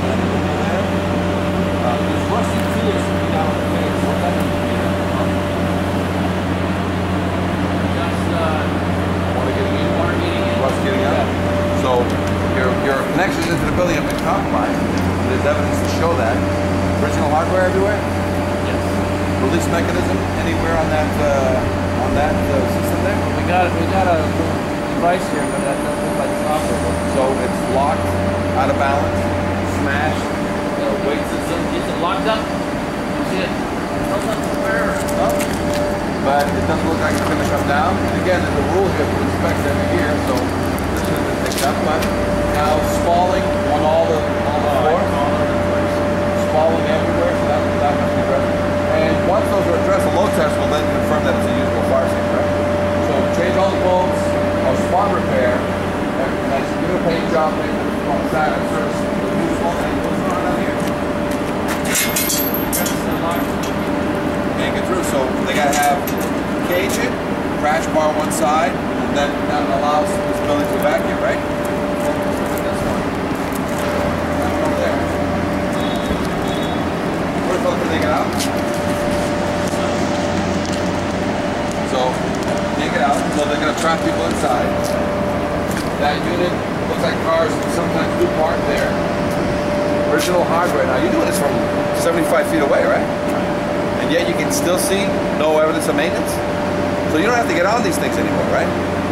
It's all, you can see squares and rivets. They're very identifiable, right? So spalling, similar building. Oh yeah, Spalling, so that tells you that they have to be addressed first before you can load test it. You can spot repair it and then load test it, or you can do a full refurb, because if you refurbish this building into residential, right, you're gonna spend $10 million. So if you have to spend $100,000 on the fire escape, even if you spend $200,000 or $300,000 for a new one, it's minor. It's percentage to the overall repurposing. I mean, you're going to spend more on marble tile in some of these apartments than you are on the fire escape. But this needs to get the attention because this is 50% of the means of egress for the people to get out called self-evacuation. These fire escapes are not for you to help people get out. These fire escapes are called self-evacuation, and they would act just like an internal staircase. I use it myself to get out and away from the fire. You come in and fight fires, and you choose to use these or not. When all hell breaks loose, this is all you got left. You get out of the building, down to the ground, and away from the fire. So let's look this way. We got razor wire somewhere. I don't know where it comes out. I'm sure it's secured. Yeah, I'm sure it's secured. You can't get out, I'm sure. You can't get out, but it's got all kinds of stuff, and it egresses into here. You can't get out, but let's look at it. Any evidence of maintenance, and we'll use this one as an example of that. Any evidence of maintenance? Well, this one looks like it could have been painted to just with the building. Yeah, it was painted the color of the building 25 years ago, let's say. But now squares, you see squares, rivets, you see any hex heads? No. Looking on the treads, you see anything on the treads that would indicate that there's been. So truly the only test here is going to be a load test. Otherwise, change the bolts out. So this is another 10, 12 to 15 story. Down that whole alleyway, 100% of every fire escape has an issue. So you were right when you said that firemen, when in doubt, don't use the fire escape. Because this is just one alley of it. So we'll find another one. And you tell me if any of those are ready for your firemen. Escape awareness training. This is the National Fire Escape Association. Let's take a look at this one. There's the standard, right? A couple things you look for. Original hardware. Any evidence of maintenance. So, and life safety issues. So if you step up here a little bit more, see anything dangling? It would be pretty evident. See anything dangling? So no life safety issues. Number two is you're looking for original hardware or evidence of maintenance. Evidence of maintenance is you're going to see some hex head bolts. Original hardware is squares and rivets. To see any squares and Those look like they're all squares from here. Yeah. Hex heads at all. It's all rivets, right? So you have a structure here that's 50 to 75 years old and nothing but original hardware. So it never had maintenance in its life. How about a paint job? You got a paint job? No, it looks like it needs painting right now. But it looks like it's been painted to a certain degree. At one point. It needs paint. So minimally they've been painting it. So any obstructions? So somebody did something here without realizing that you needed a cutout, a pop through. Yeah. You ever seen one of those? You know what those are? Very rare. Those are mainly it's an accordion ladder. Mainly in San Francisco and further north. Very rare. None of them in Boston. Now, one of the reasons why is because if you have any freezing rain, what could freezing rain and wetness do to a mechanical device? Screw up the attachment points. It's going to prevent it from opening. It's a big ice block. You get enough rain on that, and then it freezes. She won't deploy. So that's why that doesn't happen. Anything that's physically moving, that's why it's only here. And you're right, it's missing. So life safety issue now. Okay, so something as simple as this now. The last thing we're going to look at is attachments into the building. See the attachment there. See the attachment there. See the attachment up there. And CJ, can you get in there and zoom in there to that hole? Yep. The third rail. So there's a hole there, a hole there, a hole there, and a hole there. So what's the only thing keeping this thing from pulling away from the building? The Lord. Anything. Anything into the wall. It's only buried how deep? Well, 8 inches is where it should be, but if it's 8 to 12 inches. Yeah. So every fire escape in the United States is buried only 8 to 12 inches. Do you know if there's any backing plate or a T or anything in the back there? I can't tell. There never is. So I'm going to tell you. Not that you can't tell. There never is. Because they're just packed in there. A simple angle going in, and it's just packed with cement. And the actual cement and its friction is what keeps it from sliding out. No back. You would think they'd want a T back there. There's no T back there. Okay? So knowing that, how safe is that bracket right there? Not very safe with those holes. So that's a life safety issue, right? Yeah. That's a life safety issue on the next one? Life safety issue there? Yeah. So, and how about through that whole wall crack there? I see a big crack there, so that leads me to believe that we've got some issues on this whole side of the building here. Right, so we got a facade issue. So facade issue is not even a possibility. It does. All where it's at. So which one is primary? Facade or the fire escape? Fire escape is good enough. It is. It is, but once let's say the building's empty and there's nothing going on, what do they got to fix first? Well, they're going to fix the facade first. Facade first, then we can attach our fire escape to it. Right. Yeah. But otherwise, if it's an active building, that's one of the concerns. So the ladder not being able to pop through, we didn't see any dangling steel, but now we just realized that the steel is not being properly held up there. So that's a simple walkthrough. Did you have to get on it to identify these things? Can you do it right from the ground? Right from the ground. So it's just common basics, how it ties into the building. So you're looking at wall spalling. Right. You're looking to see if it's continuous to a public way. This one's not. So it'll trap people. And you're looking for other evidence of maintenance, which is very simple. Square heads, or rivets, or new hardware, which is hex heads. Seeing none, and we got blowout on all the floors. We got a life safety issue here? Yeah. So now this will be discussed with the local inspector, with the owner, with the management company, with the building department. They'd all kind of get involved because there's several issues. So the second landing there, what's that little attachment there? Is that some kind of Used to be a ladder. Used to be to drop a ladder? No, there used to be a ladder here, and they took the ladder out. They used to come here, and they made it so that it was going to be a fold-out accordion ladder. Okay, so the drop-down ladder was the first. Yes. It's been removed, and then they. Yeah. And it's legal. You can go from a ladder, which is a guillotine, to an accordion ladder.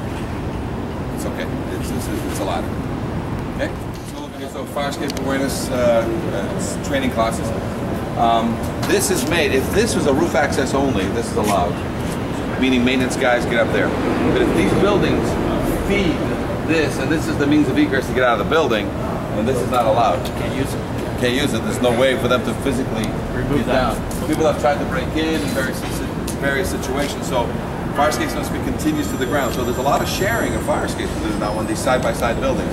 They can't all use, and I believe that building and this building use this roof to get to the ground because there's nothing else up here, to my knowledge. So with that means I'm seeing that this building certainly reuses this, and this is you can't repeat that. Wow. Okay, so we're here. We got 2 more to go. That buildings are live buildings. Usually all your first floors are live. All of these first floors. Too much money to be made on the first floor. But then we got dead tops. Okay, we understand why. Economy, this, that, and the other thing. And everybody doesn't realize, but there's a huge market down here. To basically restore this market, you have to fill it with people on the second floor. It has to be a mixed use. Nationwide, the mix for every downtown in the country and as well as the world has become first floor commercial, second floor residential. Because if you put people in the downtown, they'll feed the commercial, and they'll live down here. And the people that are going to live down here are going to have 1.2 things. So these are all lofty kind of apartments, and there's so much apartment space here that's going to be great. So we got to bring the people back. Otherwise, a lawyer will not take a second floor because he's got too many options on it. Anywhere else, parking and first floor access. Dentists. Everybody in the world wants first floor parking. You can't get it down here. So the only thing you can do with these buildings, other than take them down, is put residential up there again. So that's where we have it. But with that, these people need to get down and you need to get in, even if it's a dead building. So right from here, let's look at that one and we'll go to that one second. From that high, like that one, that's a car underneath it. Cars in the way. There's a standpipe issue, and does this one have a standpipe? Yep, there's a standpipe issue on this one, so you have to fight this fire using this standpipe. So right now you can't. But now let's look at the fire escape, and what do we got? totally rusted out, all original hardware. You can see huge chunks of rust in the tread clips. All original hardware. Pieces of cable hanging everywhere. Maybe that was a load test. That was it used to be a ladder. Yep. But then they took it out because they had to put in this blower, you know, the ductwork. They've got a satellite dish. Believe it or not, every now and then these buildings do have somebody in there. Nobody knows why. It's the craziest thing. But you know, there's somebody like living in it that's not legal. Our satellite looks new. Yep. That's why I say or that could be for the restaurant down below. They needed to see the western sky, and so they use that.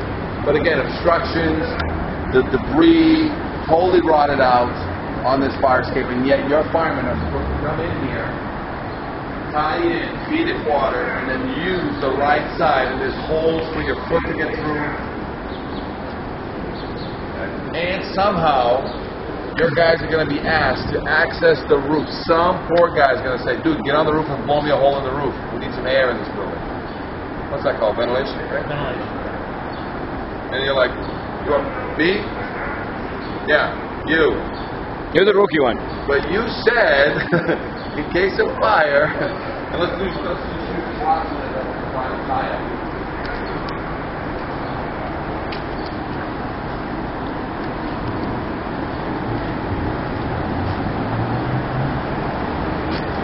This is great. Any damage to this ladder?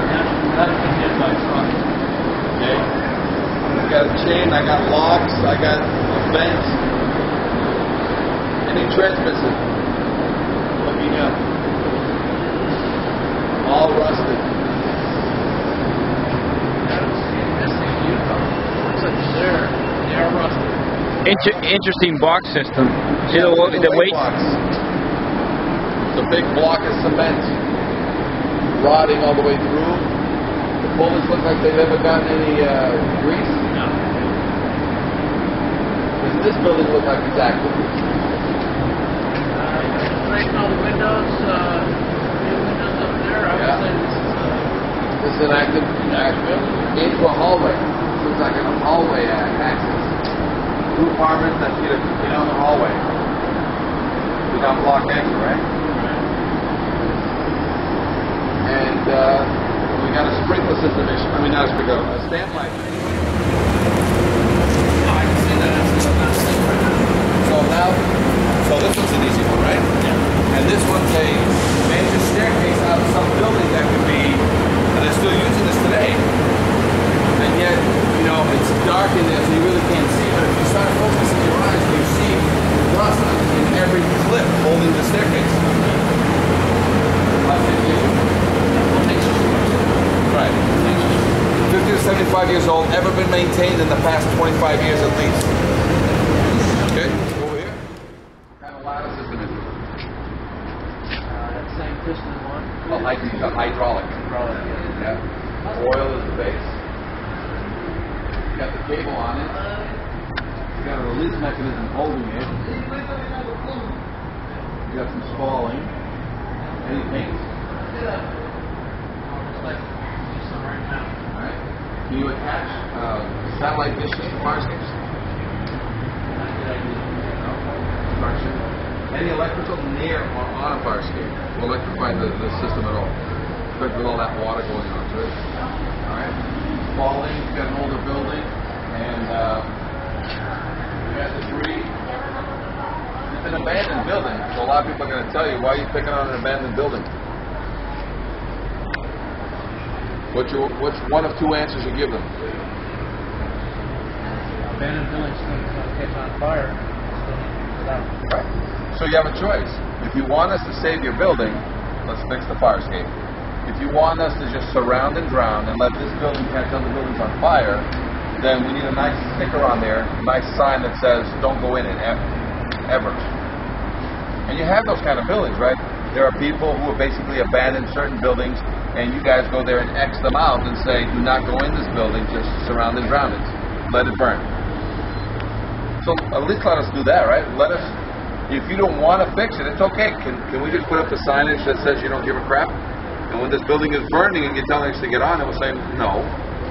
with your hoses, the fire's up there, and your hoses don't reach, your hoses only blow water into the 3rd, the fire's on the 6th. It's like, yeah, that's it. This is where I want you guys to go up and, you know, get in the fire.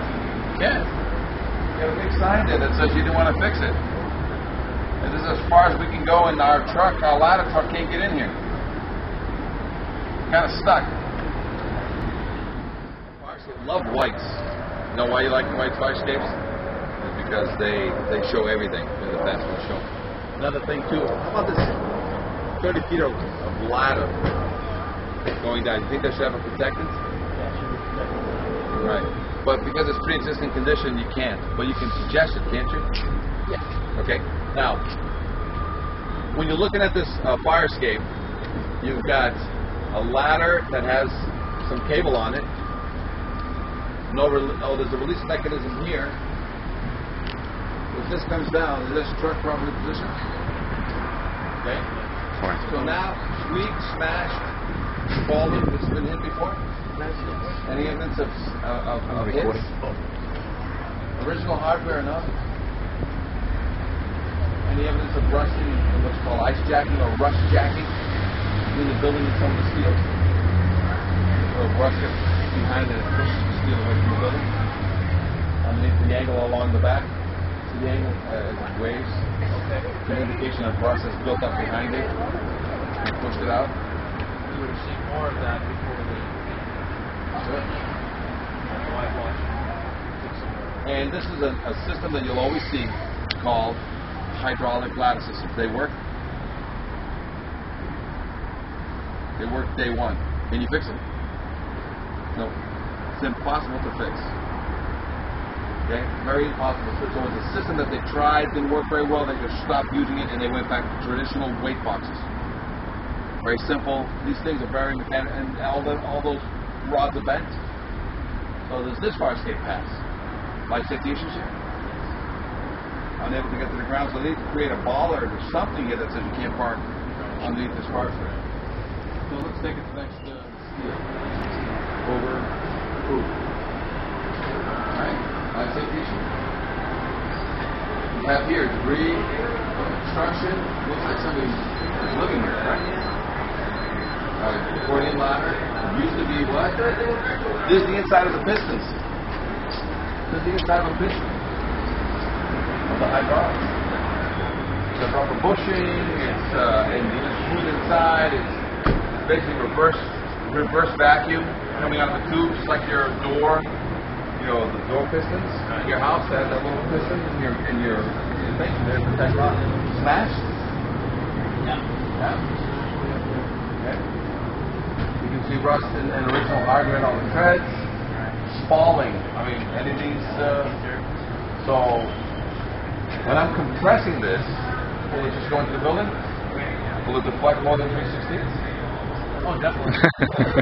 So everything acts, you know how far it's buried, and this one's not even buried. This one looks like it's got a through bolt inside, right? Yeah. So life safety issues here? Yeah. Okay.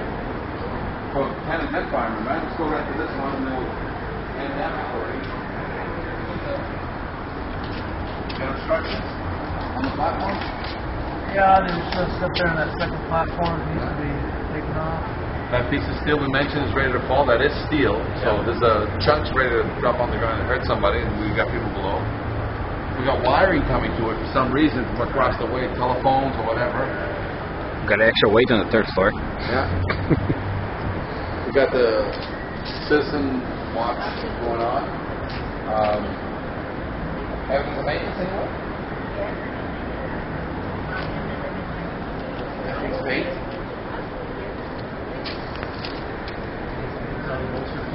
We got rusty tears inside showing that water's getting into the building and working its way back out as rust. So definitely the connections with the building can be compromised. We can verify them or duplicate them because it's cheaper to find. Fire Escape Academy Inspector Training videos. Here we are in Los Angeles on the back of Broadway, and more or less 521, 523 Broadway. We got this, we're looking at alleyway fire escapes and some of the things we should be looking at. So we'll take a look at some of these fire escapes, and we'll start right here. This is a great example of what to do with abandoned buildings. and that's what this fire escape is. So aside from a normal inspection that we're going to be talking about, let's talk about what should be happening at these abandoned buildings. We highly recommend that this abandoned building get notified and marked as a building with issues, and that is, if you were to put signage on these fire escape that this fire escape is non-structural, this fire escape has been damaged by severe truck damage there, severe truck damage there, severe truck damage there. So this is a non-functioning, non-structural fire escape. That's right off the bat. So any dead buildings, we highly recommend that at the owner's expense, they put some signage that basically says, this is one of those buildings that you surround and drown because your firemen cannot get on these fire escapes safely. So there's no signage on this one. Other issues on this one, we got barbed razor wire. And I don't believe this is legal because not only can, I know it's a deterrent for the people to break into the building, but it's also a problem with the firemen getting up and over that. They're going to cut themselves. So I don't believe razor wire. I don't really see it, and whenever I do see it, it's usually a violation. You cannot put razor wire on a fire escape. Number 3, I think the ladder is entangled in the razor wire, and that ladder, even if they did want to use it, they couldn't bring it down. The firemen couldn't bring it down to be used. So that's that whole fire escape ladder is just entangled and secured, and it's non-functional. So, but with that being the case, now you have a situation where you have a fire escape situation here. Now let's take a look at this as an active building. If this was an active building, 2 things that we're looking for. We're ready for a load test, or are we ready for certification, whichever is cheaper to the client. In lieu of a load test, can we do a certification? The answer is no. A couple of things right off the bat. Got debris all over the fire escape, so that's an obstruction issue. Number 2, we've got structural issues. Number 4, we got full paint. 100% of this fire escape has rusted. As an engineer would look at this, he'd say to you that all the connections have been compromised. Whenever you let a fire escape rust this much, every connection is now suspect and either needs to be verified or reinforced or duplicated, whatever's cheaper to the client. So the paint job, it needs 100% paint job on this entire fire escape in order for it to pass in preparation for a load test. Let's talk about now, and I'll save all this damage for last. Let's talk about original hardware. Do I see any evidence of maintenance on this fire escape? And that is some hex head bolts, some shiny new bolt anywhere on this 50 to 75-year-old building that should have some evidence of maintenance. And I'm looking up and I can't see any shiny new bolt anywhere, not on the treads. And usually in 50 to 75 years, you'd have these treads changed out at least once in a life cycle. You'd see some of the supports with some reinforcement or some new bolts, but I see nothing but square heads on all these bolts on this fire escape. We're looking straight up, we're looking at evidence into the wall. I've got masonry issues on all the connections, so I can see that wall has water going into a lot of these connections because the entire wall is questionable, not just where the fire escape ties in. And this is all visual from down below. The railings, all original hardware. So this fire escape would need at least 75% refurbishment on all major critical connections in order for preparation for a load test, and all the connections into the wall need to be verified and or duplicated in order to prepare this for a load test, which includes a full paint job. Now, let's talk about down here, truck damage. A lot of times these buildings have severe truck damage, and this is one that is not shy. I mean, we have some severe truck damage. This one's smashed to the right. This one's smashed to the left. This one's smashed to the left. This one's smashed to the right and left. So this is what happens when trucks. Now, let's say we needed an answer, and this is a reoccurring problem because the damage not only damages, you know, the connections, but look what it does to the walls. It snaps all the walls and everything into the walls. Look at this severe damage here because of that, into the walls. Okay, so now, right now we have an unsupported platform, and we need some sort of signage on this platform so that in case firemen show up here, they're not going to step on this and try to fight this fire on an abandoned building with razor wire. So to me, this is a life safety issue on this building, on this particular floor at least. Now, what this means on this, if we needed a cure for this, so let me tell you what a cure would be on these particular platforms to stop being hit by trucks in the future. We would remove all these braces down below, and we would reinforce those braces up above and literally double them. So if we double those braces up above, putting in maybe a C-channel going across the whole nose, and then from the top now we suspend an angle down and picks up the nose of these. By reinforcing the upper platform, we can now suspend the entire lower platform, and what we're going to have is a platform free of braces, and that is probably 18 feet in the air, and no truck. The average clearance that you need for trucks is 12 to 14 feet. We're going to be at least 18 feet off the ground. So this is a great fire escape, full of rust, full of damage. And a lot of times, a lot of people don't realize that, let's say this was an active building, the insurance company, because of this hit, even if it's a hit and run, would have to fix the entire fire escape and bring it back into operational condition as a requirement because of this hit and run. So a lot of times owners don't realize that when they get hit by a truck, the insurance company is actually going to pay for the entire refurbishment. Maybe not the full paint job, but at least the entire refurbishment of the fire escape. Any questions? Fire Escape Academy, this is Inspector Meneses here, calling. If you have any questions, give us a call here at 800-649-3333. Fire Escape Academy here in Los Angeles.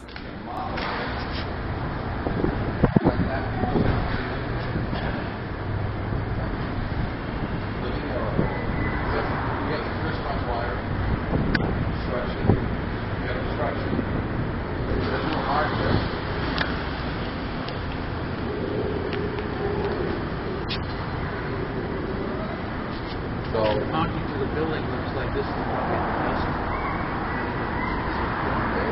with that kind of plating, it's looking like it has some plate on the inside. So it hasn't been kept painted, but we have life safety issues that you can't get to the ground out of this building. Somebody has to physically come and get you.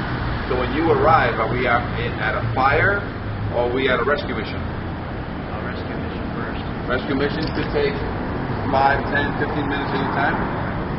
And when you do rescue missions, is there a split in the responding team? Is there a split, like half you guys go fight the fire and half of us are going to do the rescue?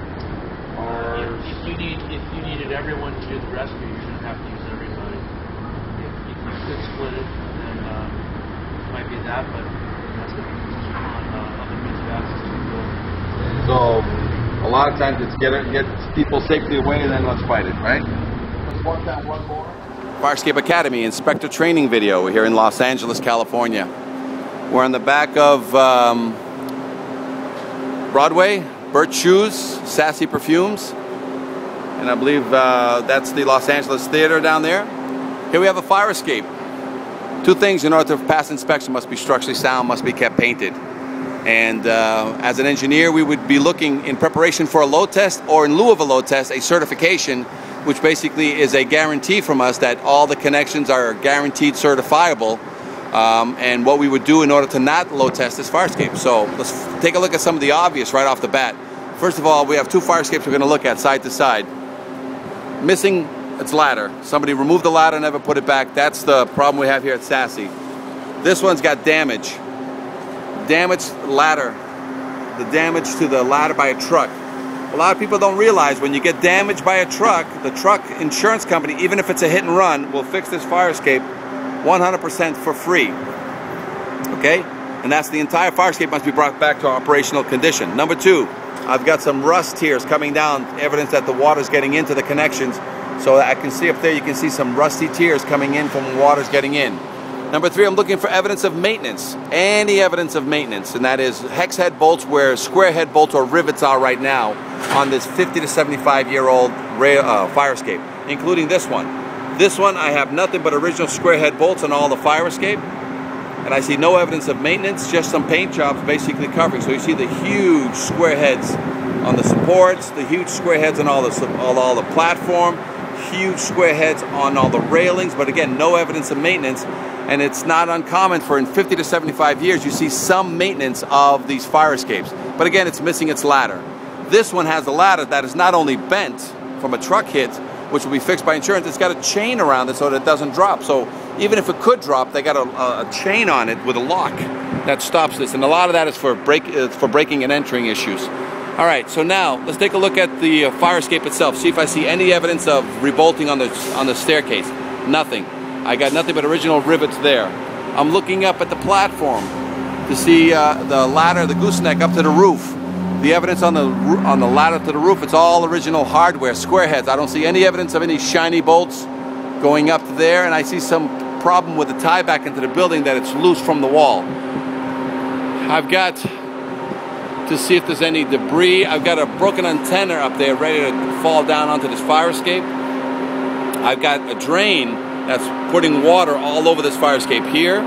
It's another source of deterioration. And I've got railings on this fire escape that are original rivets on this fire escape. So the main concern on this fire escape is a paint job, and it does need structural verification. Now, the tiebacks into the building are just that. These tiebacks, you need to go inside this building and you need to photograph and identify and verify the plate that's inside. If that can't happen, then you need to duplicate this connection. If it's faster and cheaper, put some new epoxy bolts down here and tie it back to the original, so that the original are the secondary and the new connections is the primary. So this fire escape here, as you can see, did not pass inspection. This fire escape here is missing its ladders. Those fire escapes down there, down this whole alleyway, we have evidence that all the way down to the very end, which is the razor wire fire escape, and all the way here, every single one of these fire escapes has got, and we've shown, and that could be a quick one right here, that we have any ladder that has evidence of leakage.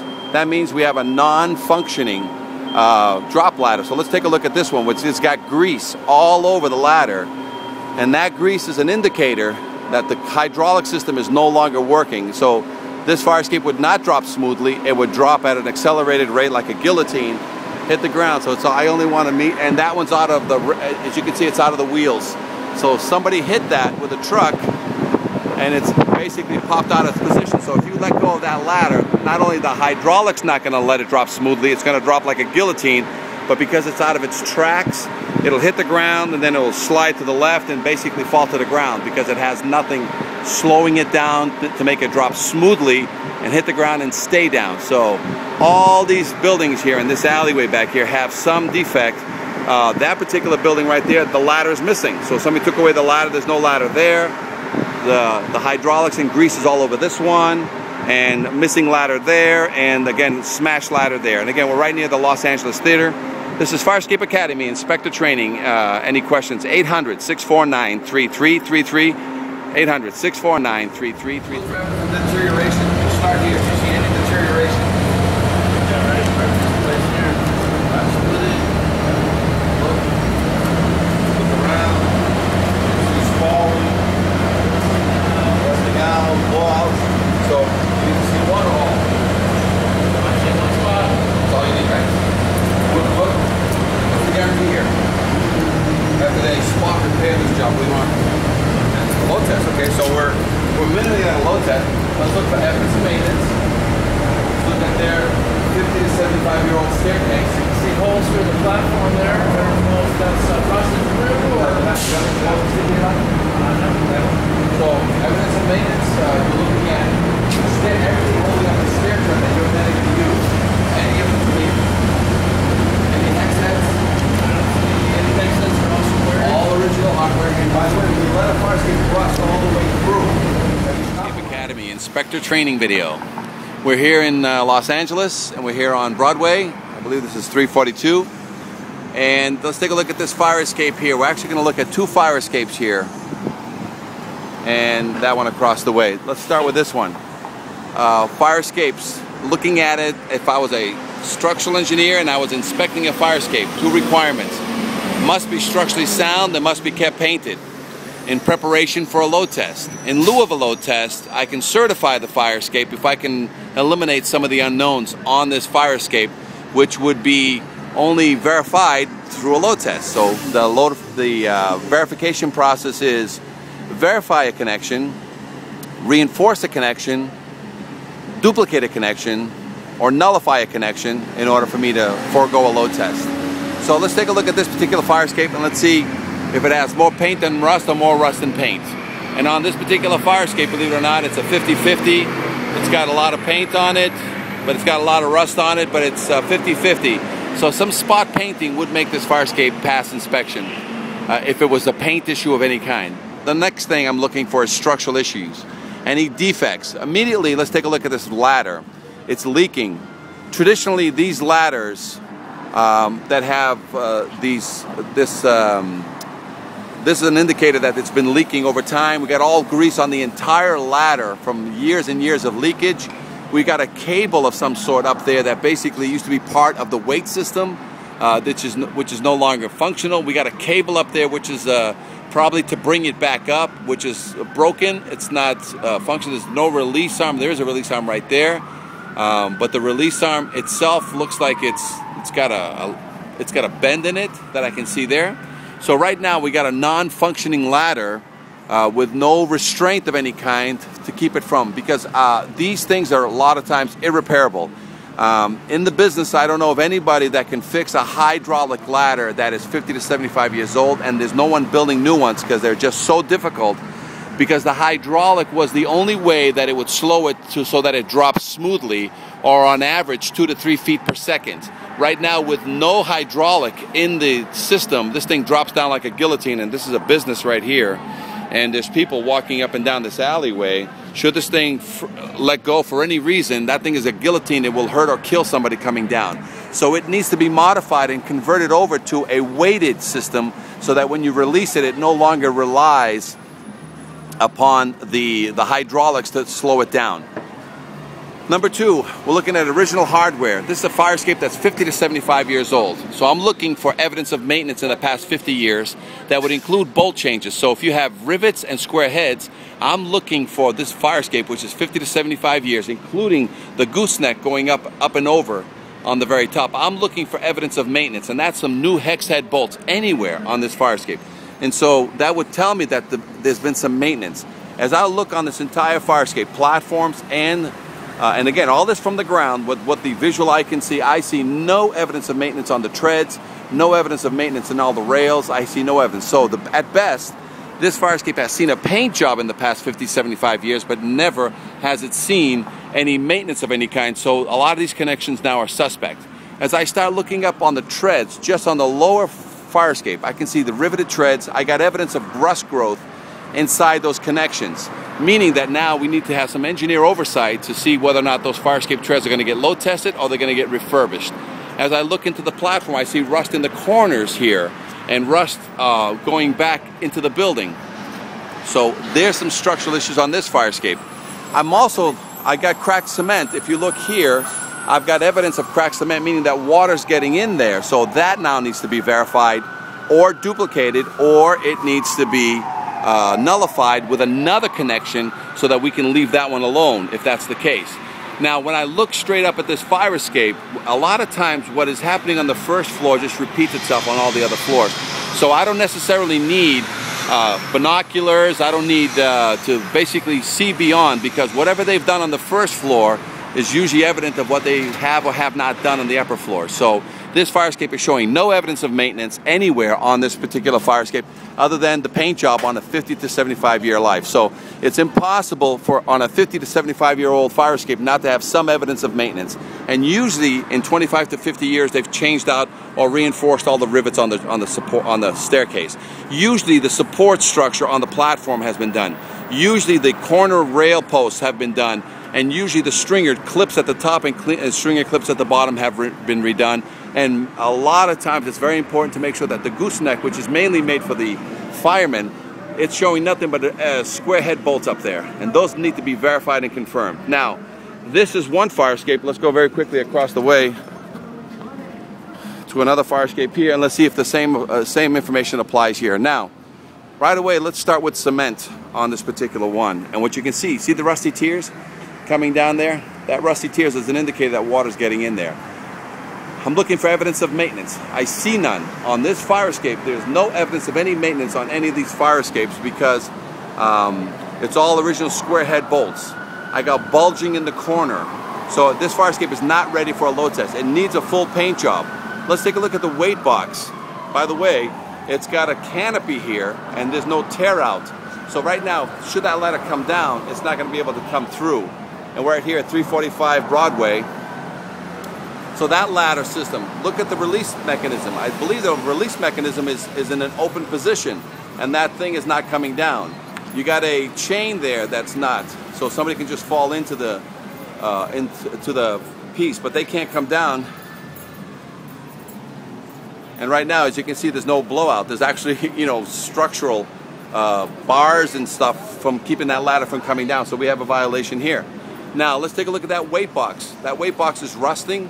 The cable is old. You can see the original cable still on it. The wheels need to be greased. On this, you also have a standpipe issue. And a lot of times these standpipes are tied back to the fire escape. You've got the ladder that's got pinwheels up there that looks like they haven't been greased. And this fire escape here probably hasn't seen a certified test because, again, it would not pass because it has this obstruction right here. So this is typical of a lot of fire escapes, is that you get to see original hardware. As soon as you look up on any fire escape, it must be structurally sound, must be kept painted, but original hardware is the first sign that nothing has been done to this fire escape in 50 to 75 years, and that is just impossible to be in the weather that long and not have some evidence of maintenance. And this fire escape here has no evidence of any maintenance, such as some hex head bolts here and there, and that fire escape has no evidence of maintenance, which is hex bolts here and there. Again, any questions? This is Fire Escape Academy.